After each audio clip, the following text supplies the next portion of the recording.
Hello and welcome to MMA Daily. I am your host, Kieran Phillips. Teacher will meet student when Mark Munoz takes on Lyoto Machida this weekend on October 26, 2013 at UFC Fight Night 30. After Michael Bisping was forced out of his middleweight fight against Mark Munoz because of an eye injury, Machida was taken out of his scheduled fight against Tim Kennedy to step in and fill the void. Despite the fact that Munoz and Machida are frequent training partners, the two have agreed to put all friendship aside in the spirit of mixed martial arts. The fact that both men spend countless hours sparring against each other will give each of them some advantages into this weekend's fight, main event in Manchester, England. But at the end of the day, Munoz says he taught Machida more than what the Dragon taught him. In addition, there was always tricks hiding up the teacher's sleeve that he doesn't always dissolve to the pupil, which he can use to his advantage on the fight night, which is something he plans to use when the pair take center stage at the Phones for You arena. Munoz had this to say during an interview on the MMA Hour. "I do have some insight to the fight. The fight is the way I want to, and I think he knows that. I think he's going to use the tricks that I taught him against me, but like every other coach and teacher, you have stuff that you can pull out of your sleeves." Having said that, it's going to be a great fight either way. I am not much of a fighter that is able to kind of have no action. I always want to press the issue or have a passive aggressive style. Lyoto waits for someone to come into him. It's going to be a great fight and I plan on it. I've learned some stuff from him too. It goes both ways. I taught him some stuff and he taught me some stuff. For the most part, we were training together. I brought some insight to wrestling and he brought some insight to striking. Yeah, it goes both ways, but I feel I taught him more than he taught me. End quote. The showdown against Munoz will be Machida's first fight at 185 pounds after enjoying early light heavyweight success, capturing the 200-pound title with a win over Rashad Evans in 2008. Since then, he has gone an even 4-4 with his last fight in the division being a loss against Phil Davis at UFC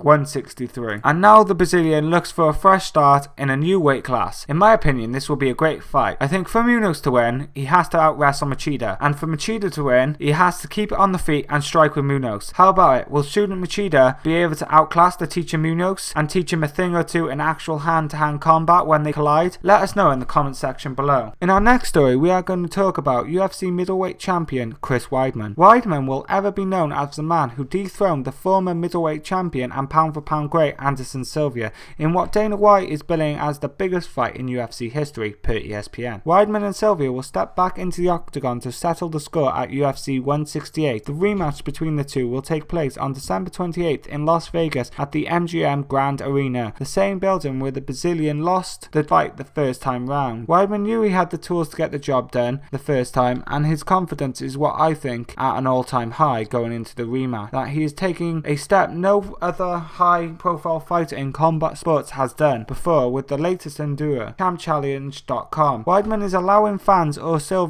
and his team to gain full access to everything he is doing leading up to the rematch. Other athletes have taken part in behind-the-scenes features like HBO's 24/7 or the UFC's own Prime Time, but with this, the champ is giving a new meaning to the term all access. It's pretty much giving access to everything I do to the fans because I think they deserve it, Weidman told the Bleacher Report. He went on to say, "You get my nutritional plan for the day every single day. You get my list of workouts and the videos of these workouts. My gym is set up for 24-hour access and everyone who signs up will get to see everything I am doing to beat Anderson Silva in this fight. It's a new and exciting step for me and the sport as well. It's not going to be easy, it's going to be a lot of work, but the fans have given me so much support and I believe they deserve it." End quote. So there you have it. Whether it's grappling, sparring, strength and conditioning, routines or his nutritional plan, nothing Weidman does for the Silva fight will be off limits. I think this will be a good thing for Chris Weidman to gain fans and to gain publicity for his gym, his fight and himself. But will it cost the undefeated middleweight champion to lose the title and his first loss? Let us know what you think in the comment section below. As always, I've been Kieran Phillips. See you guys tomorrow.